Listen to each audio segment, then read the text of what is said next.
Olá, pessoal, boa tarde. Eu espero que esteja tudo bem com vocês. Nós estamos aqui iniciando mais uma aula de projeto de vida pelo canal Educação. Então, desejo que todos vocês sejam bem-vindos e bem-vindas a mais uma aula, a mais uma discussão, tá certo? Então, você que está aqui assistindo a nossa aula através do nosso canal no YouTube, me manda aí um hello.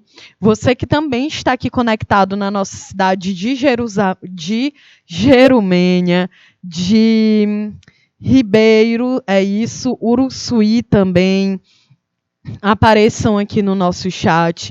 Eu sempre falo da importância de vocês estarem aqui comigo, de estarem aqui conectados comigo, porque essa disciplina Projeto de Vida é uma disciplina pensada para vocês. Então, de fato, é muito importante que vocês estejam aqui, participando com a gente, tá certo? Então, vai aqui, vai mandando aí seu oi, porque as discussões que a gente tem aqui na nossa aula, gente, são discussões que fazem parte do nosso cotidiano. Né? O projeto de vida discute conteúdos que são atuais e que, inclusive, vão ajudar bastante vocês na hora de fazer o Enem também. Né, aqui nós estamos falando sobre a educação financeira. A gente teve uma aula de introdução sobre esse conteúdo. Na aula da semana passada, a gente estudou somente sobre o contexto da economia na história do Brasil. Então, a gente analisou a economia do Brasil ainda lá no período colonial, quando o Brasil passou a ser ocupado e colonizado por Portugal, passando pelo Império, passando pelo ali o século XX, o início do século XXI, a gente foi analisando, né, todos os ciclos econômicos, o ciclo do café, do açúcar, não, o ciclo do pau-brasil, depois do açúcar, depois do ouro, depois do café, as drogas do sertão, o período em que o Brasil, ali por volta da década de 30, no governo do Getúlio Vargas, começa um processo de industrialização, e a gente analisou também, né, todas as mudanças de moeda, analisamos um pouco ali aqueles regimes neoliberais no Brasil na década de 90. Então, na aula de hoje, a gente vai entender um pouco como que a economia ela acaba afetando o nosso cotidiano, né? Um outro ponto muito importante que a gente também aprendeu na semana da aula passada foi sobre o que é economia. A gente entendeu que a economia ela é uma ciência humana. Geralmente a gente entende que ela pode ser uma ciência exata, né? Porque ela envolve a contabilidade, os cálculos, os números, mas ela é uma ciência humana, porque ela tenta ali administrar tudo que a gente produz dentro de uma sociedade, e a ideia é que essa produção ela possa ser distribuída de uma forma igualitária, ok? Então, na nossa aula de hoje, dia 31 de outubro, né? A gente vai refletir mais uma vez, né, de que forma que a economia ela impacta a nossa vida, como que ela tem uma relação direta com questões políticas, questões sociais, culturais. E é claro, né, gente, como nós somos seres sociais, vivemos dentro dessa sociedade, a economia ela também acaba impactando a forma como a gente vive. Beleza? Então, vamos lá. Olha só. Educação financeira, o impacto da economia do Brasil no projeto de vida, né? Hoje é a parte 2 da nossa aula. Bom, gente, claro, na aula passada a gente fez todo o percurso da economia, né? Eu estou vendo aqui a Ana Lívia, olá, Ana Lívia, né? De São Francisco do Piauí, a Daniela também está aqui. Que bom que vocês estão aqui comigo. Então, agora a gente vai comentar um pouco sobre a economia, de que forma que ela vai impactando, né, o nosso projeto de vida. Bom, a gente sabe, né, que teve um agravamento da crise, e tanto pela oportunidade de trabalho, pela Covid-19 também, pelas desigualdades sociais, e através de muitas pesquisas científicas, como foi o caso aqui da Fundação Getúlio Vargas, né, como foi o caso da Fundação Getúlio Vargas, apontou, gente, que os jovens entre a idade entre 15 e 29 anos, foi registrado que foram as pessoas que mais perderam durante esse período de crise econômica em que o Brasil se encontra, né? E esse quadro ele é apresentado justamente pela pesquisa Juventude de Trabalho, que foi realizada pela Fundação Getúlio Vargas Social. Então, isso é para a gente poder refletir, que é justamente a idade que vocês estão inseridos, que é aqui na juventude, né? Que vai aqui desses 15 aos 29 anos de idade. Vocês estão aqui na terceira série do ensino médio, vocês estão concluindo o ensino médio. A galera que está aqui vai fazer Enem, né? Os alunos que eu conheci pessoalmente lá em Floriana, a galera de São Francisco do Piauí, vai fazer Enem. Então, é claro que esse conteúdo aqui é fundamental para que você entenda em que mundo é que você vive e de que forma que a economia aqui do país que você vive acaba te afetando também. Bom, então, o primeiro ponto, a gente viu que durante essa crise econômica a juventude foi a mais afetada, né? Mas quando eu falo juventude, o que é que você entende por juventude, né? Então, eu trouxe aqui, quando a gente fala em juventude, muitas vezes propomos um recorte etário, né? Então, como se a juventude ela também tivesse apenas uma relação com a idade de uma pessoa. Mas a juventude, quando a gente fala em juventude, acaba não levando em consideração características de uma construção social e cultural, né? Então, nesse sentido, o tempo da juventude ela tem se consolidado de acordo, né, com esse pesquisador aqui. Então, a gente coloca juventude entre os 15 e 24 anos de idade. A gente tem um Estatuto da Juventude que já coloca até os 29 anos, né? Mas eu quero que você entenda que a juventude ela não é só uma fase, né, que envolve a idade, mas que também envolve elementos de classe, que é a condição econômica que tu possui para poder viver dentro, né? A tua condição econômica, se tu é uma pessoa pobre, se tu é uma pessoa rica, se tu é uma pessoa que está ali na classe média, também envolve a questão da raça, se você é branca, negra, indígena, amarelo. O gênero, se você se identifica no gênero feminino ou masculino, e entre outros aspectos sociais, né? Então, isso é interessante para a gente entender, porque toda vez quando a gente fala em juventude, eu digo, olha, então a galera que mais foi impactada pela crise econômica que o Brasil vem enfrentado são as pessoas jovens. Beleza, mas eu quero que você entenda também que quando a gente fala em juventude, vai muito além da idade. Envolve a tua etnia, a tua idade, claro, mas também o teu gênero, também a tua condição econômica, né, gente? Isso aqui a gente aprende que são marcadores sociais, né? Porque dentro do Brasil, um país tão diversificado, com uma miscigenação tão grande, a gente estuda isso lá na sociologia, nessa própria questão da miscigenação no Brasil, de que forma que ela ocorreu durante toda aquela violência do período colonial. É claro que isso vai gerando diferenças dentro da sociedade, né? E nós já sabemos que as pessoas que são mais impactadas pela desigualdade social são as pessoas que são, né, as mulheres, são as pessoas negras, a população LGBTQIA+, as pessoas que apresentam alguma condição física ou intelectual, as pessoas pobres que vivem dentro das periferias. Então, é claro que a gente precisa fazer esse recorte social quando a gente para aqui, né, para poder entender um pouco das desigualdades sociais que andam impactando a nossa vida em sociedade. Então, lembra, né?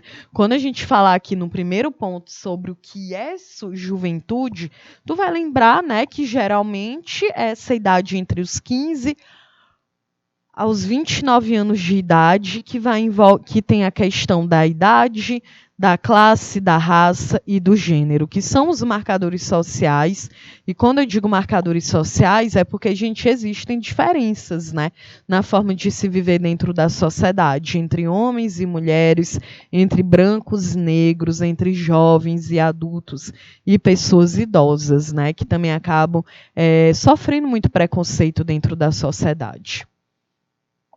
Olha, e quando a gente fala em juventude, é muito importante que a gente vê a quantidade de jovens que vivem no Brasil hoje, né, gente?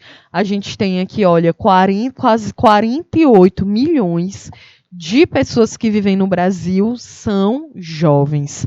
Essa fonte aqui eu tirei do Atlas das Juventudes, certo? Então, nós estamos vivendo os anos com a maior população de jovens da nossa história. E isso é bem interessante, porque quando a gente, e olha, vai anotando esses dados, né? Todas essas informações aqui que eu estou te dando, muitas vezes elas são fundamentais na hora de tu ir lá e fazer uma redação do Enem. Porque, como eu já expliquei a vocês, né, um dos papéis fundamentais da educação é que vocês consigam desenvolver o pensamento crítico de vocês. E quando vocês forem fazer o Enem, vocês vão ter que reescrever, né, vão ter que escrever uma redação. E nessa redação, tu vai ter a capacidade justamente de tu vai ter que defender os teus pontos de vista. Tu vai ter que defender uma ideia e tu precisa ter argumentos para isso. Então é muito importante que você cite uma fonte, que você cite um dado, né, para mostrar para aquele examinador que você é uma pessoa que tem um conhecimento científico, um conhecimento crítico, né, da sociedade que você vive. Então vai anotando aqui essas informações, né? A gente não sabe exatamente qual é o tema que vai cair na tua redação, mas é claro que é interessante tu ir anotando nessas informações aqui, que elas são aleatórias, mas que elas contribuem, né, para defender os teus argumentos na hora de uma redação. Então, já pensou se o tema é sobre juventude? Aí tu vai lembrar, né, que no Brasil quase 48 milhões de habitantes são pessoas jovens entre os 15 e os 29 anos de idade, e é o período que o Brasil vive com a maior população jovem da nossa história, né? Então, isso é interessante também, porque muitos países na Europa, no continente asiático, apresentam uma população mais velha, né? Uma população que já passou os 60 anos de idade.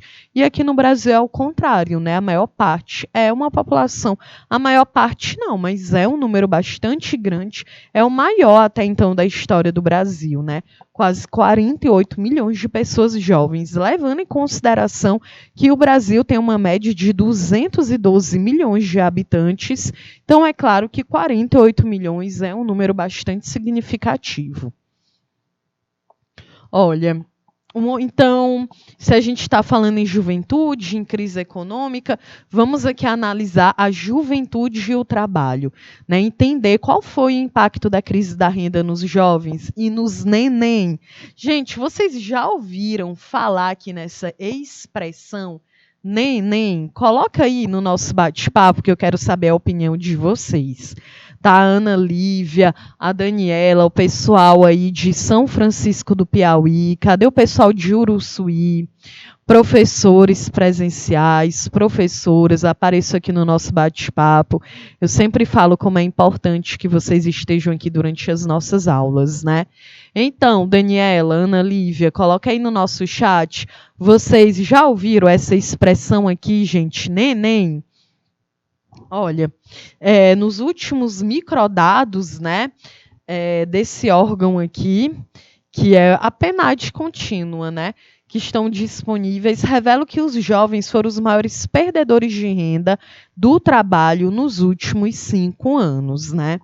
Então, enquanto outros grupos tradicionalmente excluídos, como as pessoas que são analfabetas, a população negra, os moradores da região norte e nordeste, né, apresentam reduções, os jovens é o que apresentam reduções de renda pelo menos 2 vezes maior do que a média geral. Então, gente, é um número muito impressionante, né? Olha, então a gente já sabe que quando a gente pensa no acesso à renda, a um trabalho de verdade, Quem é mais excluído são as pessoas que são analfabetas, a população negra. Por isso que isso aqui, esse dado, ele contribui quando a gente diz que o Brasil é um país racista, e também as pessoas que moram no Norte e no Nordeste, né? Existe também toda uma diferença regional dentro do país, em que, infelizmente, as oportunidades de emprego, de desenvolvimento econômico, acabam sendo mais lentas na região Norte e Nordeste do nosso país, né, gente? Então, além dessas minorias aqui, a população jovem também é que acaba sendo mais impactada, né? A Ana Lívia diz que os nenéns são os que não estudam e nem trabalham. E é isso mesmo, viu, Ana Lívia? Olha aqui, ó, a galera que agora é conhecida no Brasil como neném, nem estuda e nem trabalha. É um bebê, né? Porque bebê é que não estuda e nem trabalha. Então, olha aqui, gente, abrange justamente os jovens entre 15 a 29 anos de idade. E olha como esse número tem aumentado. Lá no ano de 2012, essa porcentagem ela era em média de 21%. Né? Então, em 2013 diminuiu, 2014 continua a mesma coisa. Olha aqui os números, ó. 2012, 21,1. 2013, 20,8. 2014, 20,8. 2015 aumentou 22,6. 2016, 24,3%. 2017, 24,4%. Né? Aí 2018, 24,3%, até chegar em 2020 com 25%, quase 26%, né? Então, é um número muito grande, né, gente? De pessoas que estão numa faixa etária, né, que é da juventude e que não está trabalhando e que também não está estudando, né?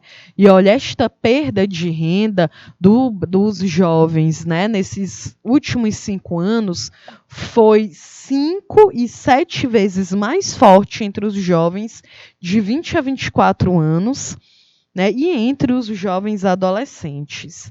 Então, é de fato um número que faz vocês que estão aqui na terceira série do ensino médio, que estão se preparando para poder fazer um vestibular, para poder entrar dentro de uma universidade pública, ser inserido dentro do mercado de trabalho, é muito importante que você pense, que você reflita sobre isso, né?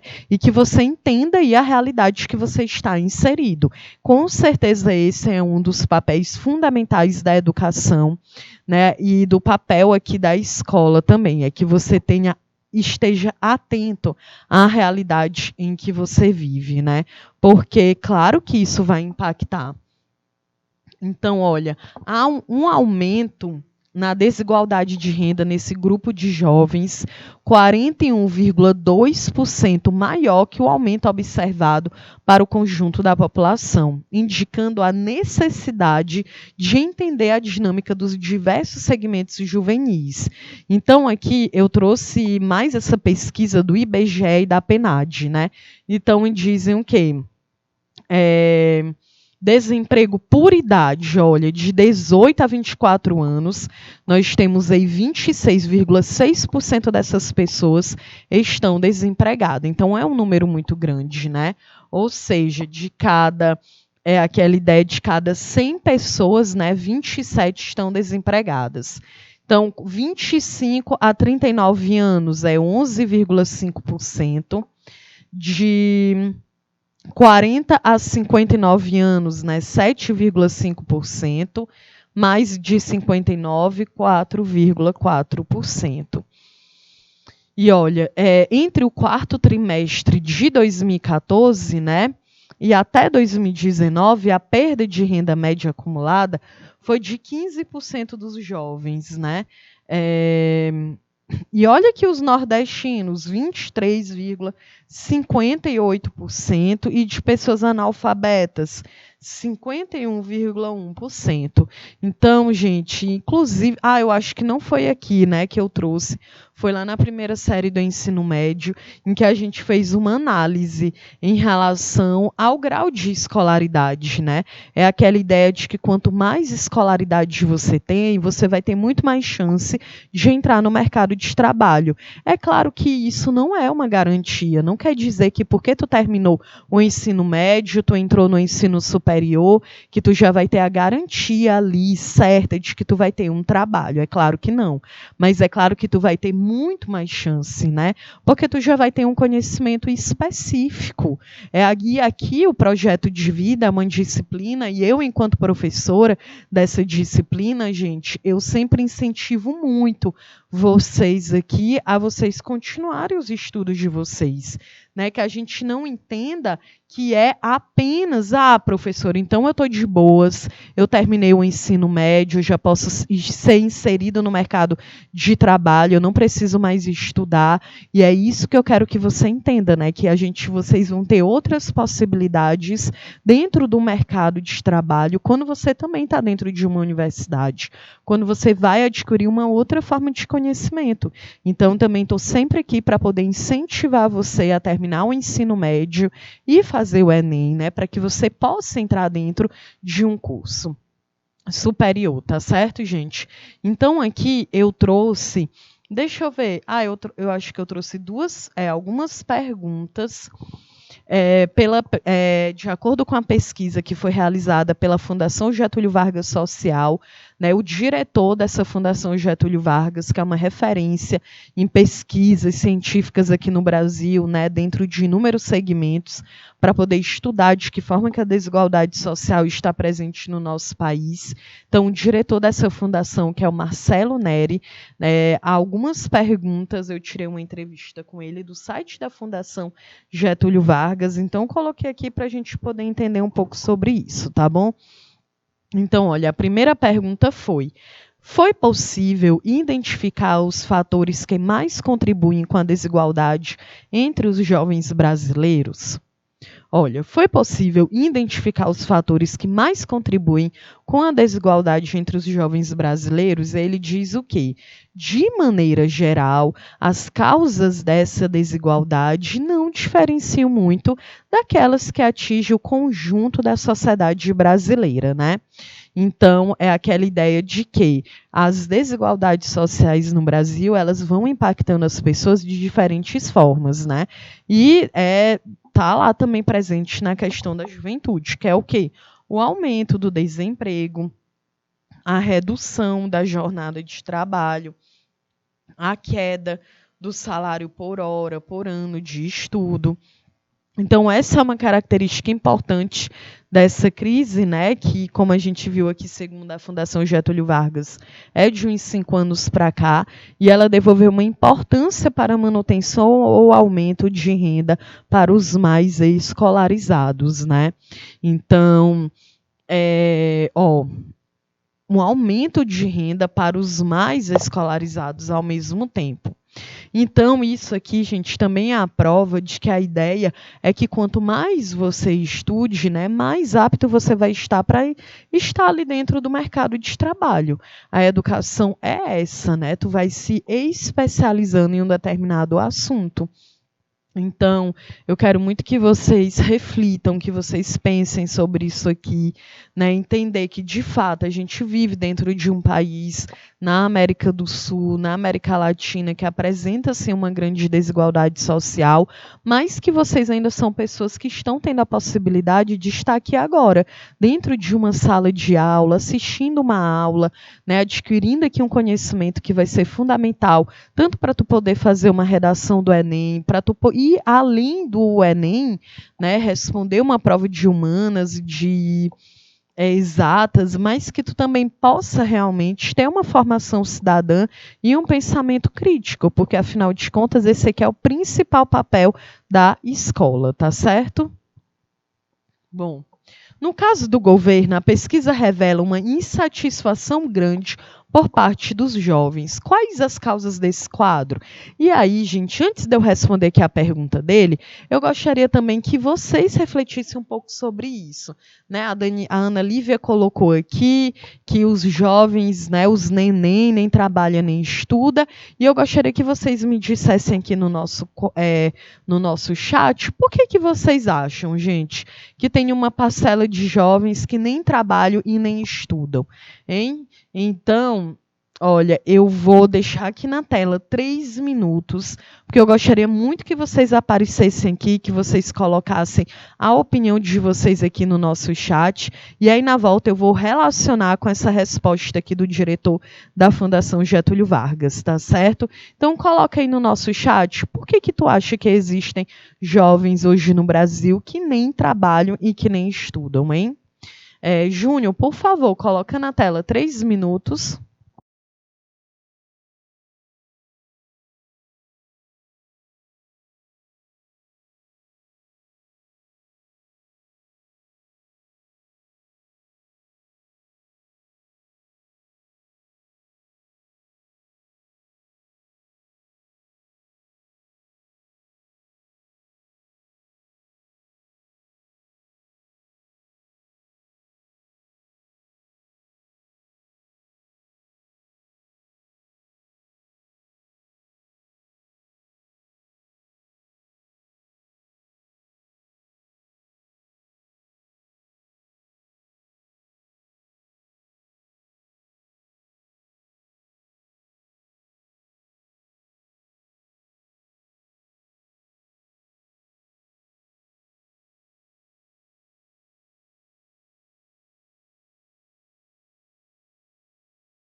Beleza, então estamos aqui de volta. Estou vendo aqui o comentário da Ana Lívia, vou ler aqui. A Ana Lívia disse assim: na minha opinião, eu acho que alguns é porque não têm escolaridade, mas têm vontade de trabalhar. Outros têm alguma carga de conhecimento, mas não têm oportunidade. E outros simplesmente porque não querem. Olha, eu gostei da resposta aqui da Ana Lívia. É que tu colocou, Ana Lívia, todas as possibilidades possíveis, né? Então, eu gostei bastante, porque isso aqui também mostra que você tem um pensamento crítico, né, de não ter um único viés, né, uma única possibilidade, mas que as possibilidades dessas pessoas não estarem nem trabalhando e nem estudando são múltiplas, né? E eu também achei bem interessante o fato de você ter colocado, né, a ideia de que sim, alguns também não querem, mas isso não é único. Não é o único ponto, né, gente? Justamente porque, como a gente vive dentro de um país que tem uma desigualdade social muito grande, não dá para dizer que as pessoas que não estão trabalhando não é porque elas não querem, é porque, de fato, a gente sabe que a possibilidade de trabalho no Brasil ela está muito pequena, porque a gente tem quase 15 milhões de pessoas desempregadas, gente. E 15 milhões de pessoas desempregadas é um número muito grande. Não é porque as pessoas não querem trabalhar, todo mundo quer, assim, entre aspas, né? Mas é a ideia de que todo mundo quer ter uma forma de sobreviver, de se manter. Né? Então, não é tão simples, né, a gente dizer que as pessoas não trabalham, porque elas não querem. É um pouco também muito fora da realidade a gente afirmar uma coisa como essa, né? Olha, ainda continuando a opinião da Ana Lívia, ela diz que algumas pessoas têm escolaridade e têm vontade de trabalhar, né? Tem até uma carga de conhecimento, mas está faltando aí a oportunidade, e é justamente isso. E aqui que entra quando a gente diz que é função do Estado, do poder público, gerar renda para essas pessoas, né, gente? É fundamental, é gerar renda. Isso é também um trabalho do executivo no Brasil, que é prefeitura, governo do estado e presidência da República. Tem essa obrigação de gerar renda dentro da sociedade, né? A Daniela Marques, ela comentou assim, algumas condições relacionadas à pobreza e ao que produzem um conjunto de barreiras difíceis, é isso? Então, olha, gente, é isso, né? A ideia de que, de fato, nós temos muitos entraves relacionados à pobreza no nosso país. Hoje, gente, a linha da pobreza no Brasil, quem está abaixo da linha da pobreza são as pessoas que sobrevivem no mês com R$ 156, né? Eu já trouxe esse dado aqui para a nossa aula e a gente percebe como que uma pessoa ela sobrevive no Brasil com R$ 156, gente. Eu lembro que aqui a galera de São Francisco do Piauí, uma galera recebia... Lembra quando a gente fez até a aula de educação financeira, a introdução? Eu lembro que vocês disseram aqui que uma parte já era menor aprendiz. Então, uma galera recebia R$ 800. Eu lembro que era um menino. Eu não lembro agora o nome, que recebia R$ 800, uma galera que recebia R$ 20, uma galera que recebia 400. Eu lembro que também tinha uma menina que trabalhava em São Francisco, R$ 400. Vocês comentaram aqui para mim no bate-papo, né? Então, a gente vê, né, como que os jovens eles querem de fato trabalhar, porque o dinheiro, gente, também possibilita que a gente tenha uma determinada independência financeira, né? Mas para que a gente consiga isso também, é claro que a economia do país que a gente vive deve estar funcionando, né? Então, olha aqui, o diretor da Fundação Getúlio Vargas, ele disse, olha, a pesquisa revela uma insatisfação grande por parte dos jovens. Ou seja, os jovens estão insatisfeitos, porque a galera quer trabalhar, mas está faltando oportunidades, né? E aí ele diz, olha, os dados são muito claros. Enquanto em outros países a parcela de jovens que confiam no governo é de 57,4%, no Brasil ela é de 12%, gente. Então é um número muito baixo, não é isso? A Ana Lívia está dizendo aqui que era o Tássio. É o Tássio que trabalha e que recebe R$ 800, né, Ana Lívia? Olha aí, então o Tássio ele já tem uma determinada independência financeira. Isso é muito interessante, né? O Tássio provavelmente ele já vai entrar no ensino superior com uma outra visão também. Olha, o jovem brasileiro ocupa a terceira posição entre aqueles que menos confiam nas instituições. Esse quadro pode ser explicado pela falta de proteção social oferecida para eles. Essa parcela da população não tem uma política voltada para ela. Eles estão em um quadro de precarização do trabalho, de empregos sem carteira assinada, ou seja, sem proteção alguma. Veja o caso da reforma da Previdência. Agora teremos um grupo com direito à aposentadoria e um que terá muita dificuldade para consegui-la. Os mais velhos conseguiram defender sua cota de proteção social. Os mais jovens terão que pensar em capitalização, né, que é a previdência privada. Isso ajuda a entender esse descrédito para com o governo.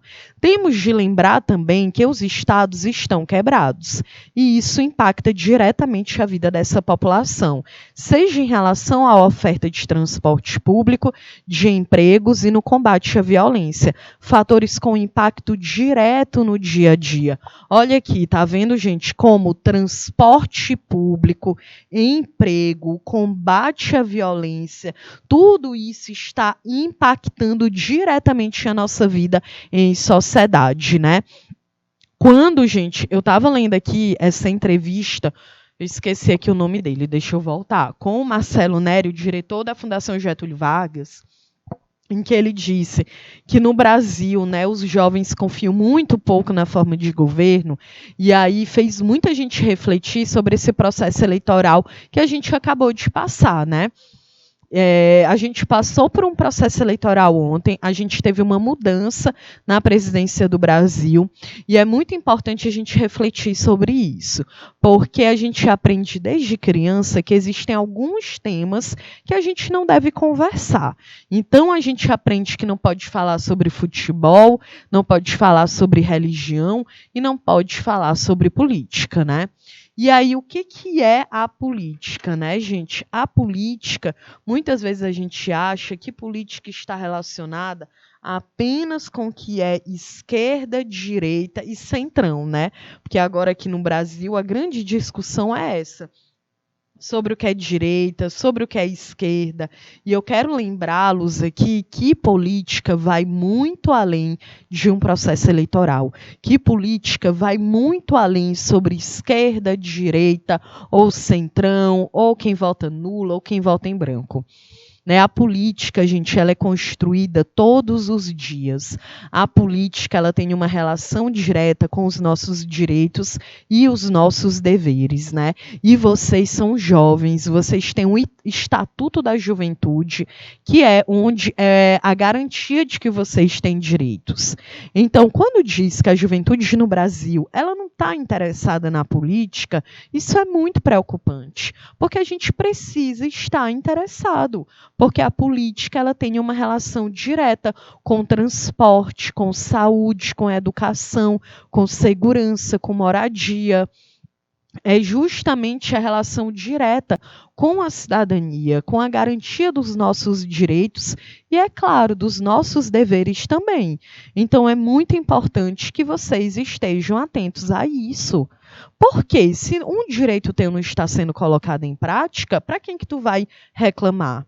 Né? Vocês estão aqui assistindo aula dentro de uma escola que é pública, né? Então é uma escola gratuita e ela precisa ser de qualidade. Está lá na Constituição Federal de 1988, que a educação é um direito para todos e todas. Então, se interessem, busquem saber, busquem um conhecimento, vão atrás da própria informação de vocês. Gente, não dá para simplesmente ficar dizendo, eu não gosto de política.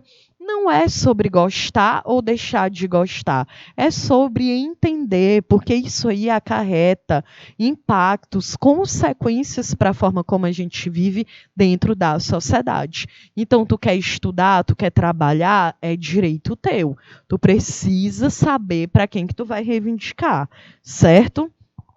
Então, olha, a outra pergunta que fizeram a ele: olhando para o ensino superior ofertado no Brasil, ele dá conta das necessidades dos jovens? E aí ele diz: as universidades hoje acabam suprindo deficiências da origem dos estudantes. Elas têm de oferecer cursos de português, matemática e outros para permitir que o aluno siga no curso. Esse quadro, obviamente, impacta a formação do futuro profissional. No geral, temos uma boa oferta de cursos superiores. Agora, se dá muita ênfase em cursos profissionalizantes, cursos técnicos. Há um debate sobre um suposto bacharelismo no Brasil, se a busca por um diploma é ou não a solução para poucos. Mas é preciso lembrar que, ao se olhar para o conjunto da sociedade brasileira, o grupo com curso superior completo ainda é relativamente baixo. Né? Então, isso aqui também é para a gente ver como que a educação ela se encontra hoje no Brasil.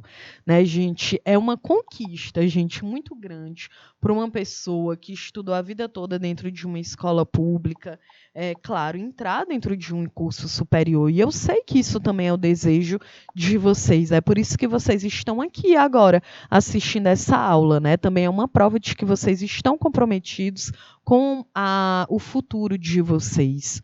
Né? Então, isso aqui é para a gente poder pensar como que é importante a gente ter acesso à educação. E o que o pesquisador está falando é o quê? A gente entra dentro de um ensino superior, mas a gente está dentro de uma escala que é pobre na sociedade que a gente vive, né? Então, e aí? Eu quero trabalhar, mas como é que eu vou trabalhar? Eu preciso estudar também, né? Por isso que a gente precisa de uma política dentro das universidades públicas que possam permitir o estudante trabalhar e estudar ao mesmo tempo, né? E nós temos muitos programas dentro das universidades públicas, né? Eu posso citar aqui alguns para vocês. Quando eu entrei na universidade em 2011 para fazer minha primeira graduação, né? Eu lembro que a gente tinha o PIBID, que foi o período que a gente teve mais pessoas inscritas no PIBID, né, que era um programa de docência. Então, eu aprendi a ser professora. Eu ia para uma escola 2 vezes na semana, como uma estagiária, para observar, saber como era a rotina, a dinâmica dentro de uma sala de aula. E aí, toda semana, né, eu ia junto com uma parceira, e toda semana a gente tinha que fazer um relatório para a gente poder entender como era aquele trabalho ali dentro. Então, foi uma forma que eu consegui aprender a ser professora, né, a entender como que funcionava a dinâmica dentro da sala de aula. É claro que eu também aprendi algumas coisas que eu não queria reproduzir enquanto profissional. Então, é isso, são experiências, né? É aquela ideia de que a gente consegue relacionar a teoria à prática. Também participei do PIBIC, que foi um programa de iniciação científica, né, que contribuiu, que me ajudou a fazer uma pesquisa, a entender como é que se escreve, como é que se faz uma pesquisa dentro de uma universidade pública. Então, a gente tem oportunidades tanto de aprender, como a gente também tem uma renda, né? E vocês, enquanto estudantes, quando estiverem dentro da universidade pública, vocês precisam se ligar, precisam ir atrás para saber quais são as bolsas, né, que vão estar disponíveis dentro da universidade. Então, aqui na tela, né, eu trouxe eu acho, de que ano é essa foto? Eu não coloquei aqui. Eu tirei a foto, a fonte é da BBC, e que era uma manifestação, né, o dia 11 de agosto, Dia do Estudante, em defesa da educação, quando muitos estudantes foram para as ruas, quando o ministro da Educação, Milton Ribeiro, ele declarou que a universidade deveria ser para poucos, né? Eu lembro como se fosse hoje, quando ele fez essa declaração, e de quanto que isso chocou a sociedade, gente. A gente precisa entender que a universidade é para todo mundo. não é para poucas pessoas. A universidade é para todo mundo. A universidade é a forma como a gente tem de poder sobreviver, de viver dentro de um país com tanta desigualdade social. É um direito nosso. E vocês estão aqui no ensino médio, mas quando vocês estiverem lá numa universidade, gente, vocês vão saber como é uma experiência incrível, né? Vocês vão desenvolver muitas outras habilidades. Claro, uma habilidade profissional, porque tu vai estar estudando conhecimento específico, mas também uma habilidade pessoal. Né, tu vai ter a possibilidade de se conhecer, de conhecer outras pessoas, de aprender muito mais, de ter independência, de ter autonomia, né? Então, eu tenho certeza que é algo que vocês vão, que vai ser uma experiência que vai enriquecer a vida de vocês demais, tá bom? E aí eu trouxe aqui algumas falas, né, de alguns jovens. E aqui a gente tem a Rafaela, que ela está conciliando a conclusão do ensino médio com o trabalho na área de tecnologia da informação, né? Ela diz, olha, sem pandemia, estaria me dedicando 100% ao Enem. Mas com a pandemia, a Rafaela diz que ela teve também que começar a trabalhar, a ter uma certa independência, porque a dificuldade financeira dentro da casa dela estava bem difícil, né? Então, a pressão do emprego sobre o estudo acabou atingindo a Rafaela Ribeiro dos Santos, de 18 anos, que mora em Natal, no Rio Grande do Norte. Ela está conciliando a conclusão do ensino médio dela no Instituto Federal Tecnológico do Rio Grande do Norte, com um trabalho na área de tecnologia da informação. E aí ela diz, gente, dá medo do futuro, do que vai acontecer lá na frente. Tiveram muitos cortes na educação, principalmente em verba para institutos federais, onde estudo. É essa incerteza do futuro, de não saber exatamente como será o dia amanhã, que desanima, né? Essa matéria aqui é de 2021. Então, eu fiz questão de trazer também a fala de uma pessoa que é jovem, assim como vocês, e que também está pensando sobre que mundo é que ela quer viver e de que forma que ela vai ser impactada por essas desigualdades sociais, né, gente?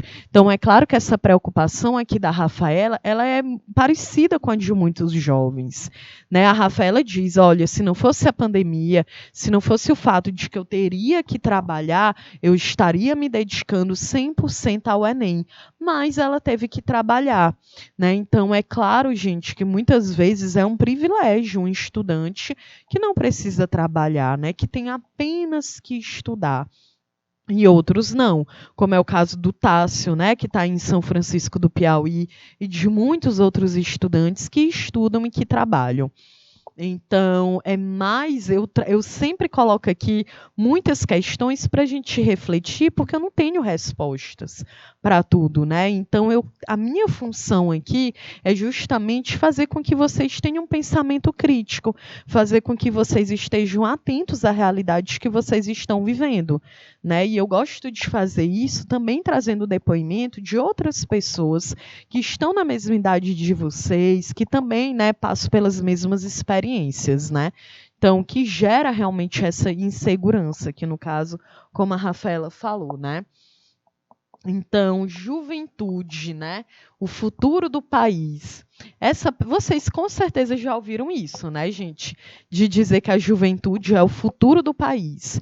E essa perspectiva, ela deposita na juventude a resolução dos problemas de exclusão social e de desenvolvimento do Brasil, por exemplo.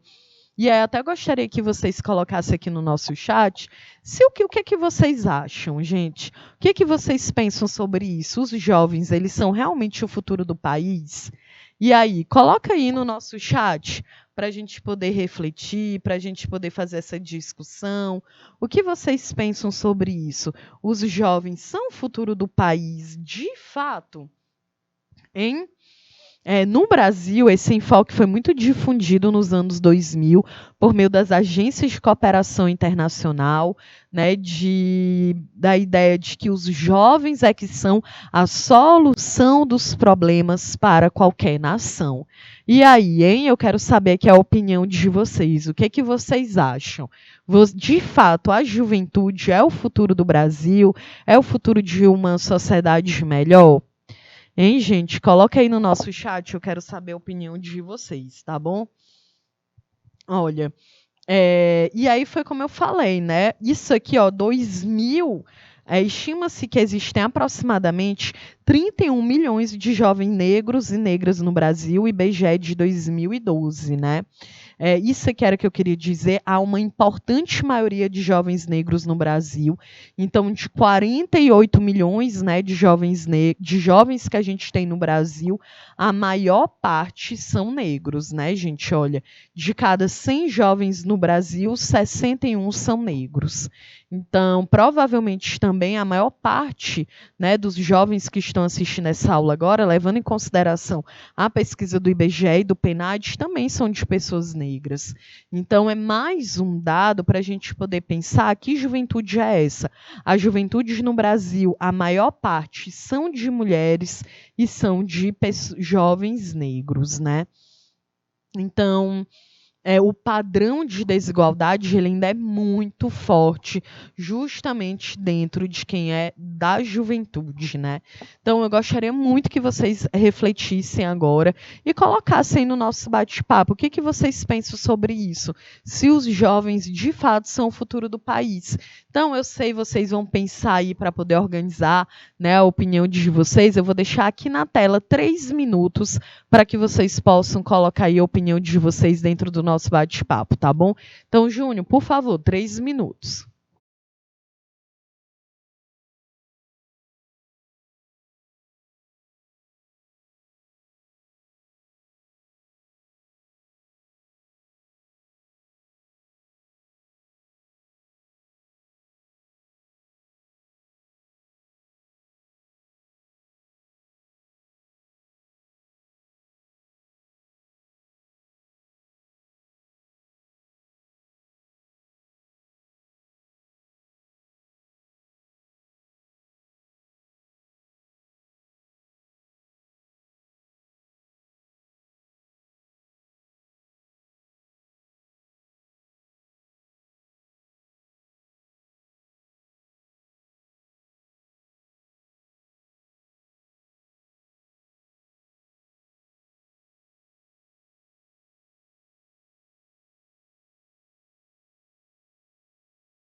Ok, estamos aqui de volta. E aí, eu gostaria de saber aqui a opinião do pessoal de Uruçuí, de São Francisco do Piauí, Jerumênia.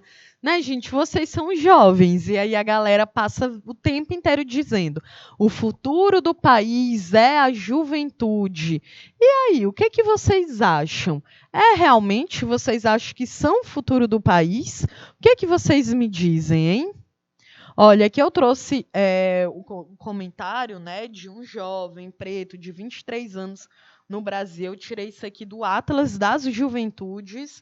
E ele diz: ser um jovem brasileiro na minha quebrada é ter mais confiança e vontade de mudar as situações de violência política e territorial marcadas pela presença e ausência do Estado. Ser um jovem brasileiro é, ou deveria ser, hoje, reconhecer que toda diversidade racial, de gênero e classe do Brasil tem direito à juventude, né? Aqui é um jovem que parou no ensino superior, vive em Poá, em São Paulo, e ele tem 23 anos de idade, né? Então, e aí, o que que vocês acham, gente, sobre isso, né? Eu quero que eu não tenho nenhuma resposta exata para dar, né? Eu quero que vocês reflitam, que vocês cheguem a uma conclusão.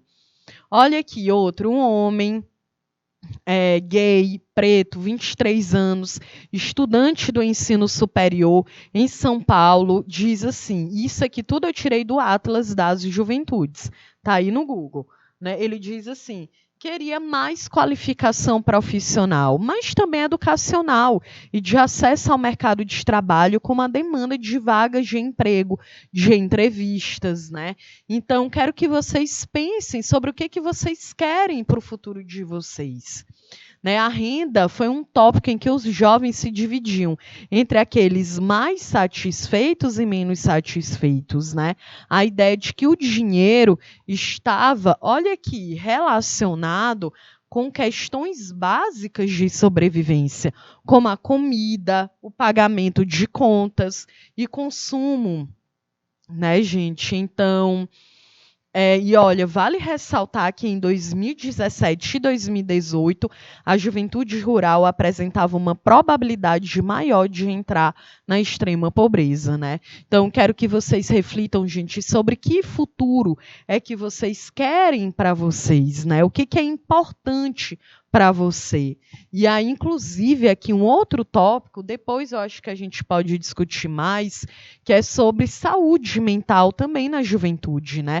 Olha, a cada 10 jovens que tiram a própria vida no Brasil, esse dado aqui, 6 são de jovens negros, metade de todas as doenças mentais começa aos 14 anos de idade.